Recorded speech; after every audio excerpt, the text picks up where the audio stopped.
Now, I'll bring on to the program to speak a little bit more on this. We have political analyst Brian Sobel. Brian, so you watched that exchange with the reporters. Clearly, it's a question that people want answered. But what are your thoughts? Could Gascon actually use this recommendation for political gain? Absolutely. We are very close to the election. He refers to having resentenced a lot of people. However, this was one of these so-called crimes of the century. He knew and knows that it draws a lot of eyeballs, especially in Los Angeles, where he's running for reelection. He could have taken the decision after the election to do the same thing, but he takes it before the election. So one can only conclude that there's politics involved with it. So with that answer, you kind of echo what we heard from the LA Daily News. I want to bring up this statement that we got from one of the reporters that's covering this case. He says this: by releasing it now, Gascon has cast a cloud over the fairness and impartiality of his decision, allowing Angelenos to question whether the decision was correct and just, or just another desperate political move by a DA running a losing campaign, scrambling to grab headlines through a made-for-TV decision. Brian, let's break down maybe Gascon's political opponent this election season. Why is Gascon so low in the polls right now? Well, it's his record, and by the way, that quote is from his opponent. So it's important to remember that he's had a tough 4 years in terms of people in Los Angeles feeling like he's been overly progressive, has not prosecuted crime the way that they would like to see it, and of course this is sort of Gascon's record. He had the same sort of leanings when he was district attorney of San Francisco, where he left in 2019 and then ended up being elected in 2020 in Los Angeles. I mean, it's very rare to have a DA go from one major city to another, and in the span of a year and a half, be elected to a new position in another city like Gascon has been. But he has a long record of feeling as though incarceration is not the answer. And when you think about all of the crime and the smash and grabs and everything else going on, people want prosecutions and violent crime as well, and particularly. And so people want prosecutions. And it was the appearance by his office of not doing that efficiently or aggressively enough that has him really trailing his opponent in the polls right now. So we know that a lot of people are calling him out for this. Could this negatively impact him in the end? Absolutely. I think initially, I'm sure all of the calculus was, hey, this is going to be real big news. And it was. And LA is used to this, right?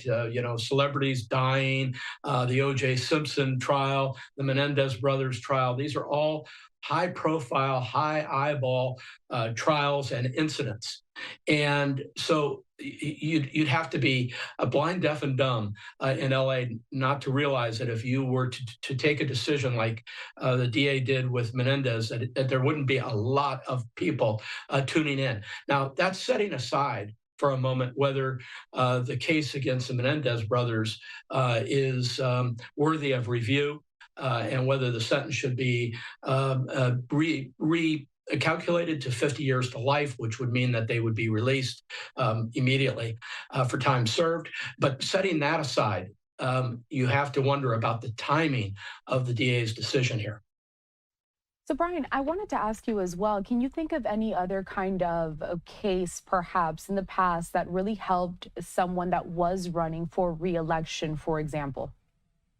Well, not off the top of my head. It's unusual because the time between now and the election is so curious. It's clearly, and you saw the DA kind of trying to bat down the idea that it was political. But what other conclusion can someone come to when it comes right before the election with no need necessarily to do it at this time? He could take a decision after the election, or his successor could take the same decision if his opponent were to win. So this clearly, in my view, was something that was done because he is behind in the polls. By a lot, if you listen to the different polling and read the different polling. And this is sort of the equivalent of throwing a Hail Mary in football and trying to score a touchdown with very little time left on the clock. So, Brian, I do want to ask you some more generic political questions now that we are Mhm. just 10 days out. Before we do that, though, is there anything else you would like to add about this whole debacle featuring George Gascon and the timing of the decision from his office to recommend that resentencing? No, but only that the citizens of Los Angeles, when they go to the polls, will be taking this into account. And it may benefit him with some, but it may, as you alluded to earlier, it may be a real negative for others.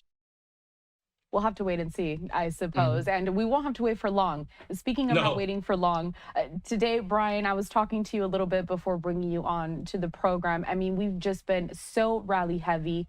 These candidates are out there in full force. They got a major focus on these battleground states.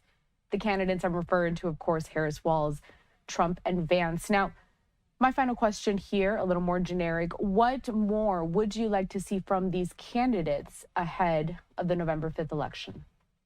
Not much more. All you can ask of these candidates is to really run this marathon through the tape. And in this case, it's election day. And so they are out there. They are doing numerous events each day. I think for voters, they're seeing enough of all four of these people to feel like they can make a decision. But as you and I have talked about in the past, there are so few people left in the United States who have not yet made a decision that the reason why they are just barnstorming the nation is just trying to pick up a vote here and a vote there in these seven swing states in particular. And that is going to be the key to the election. All right, Brian Sobel, political analyst. As you mentioned, you have really come on the show really a lot these last several weeks. We are gearing up just 10 days away. It's so close, Brian, but we'll be checking in with you. We still have some time left. Thank you.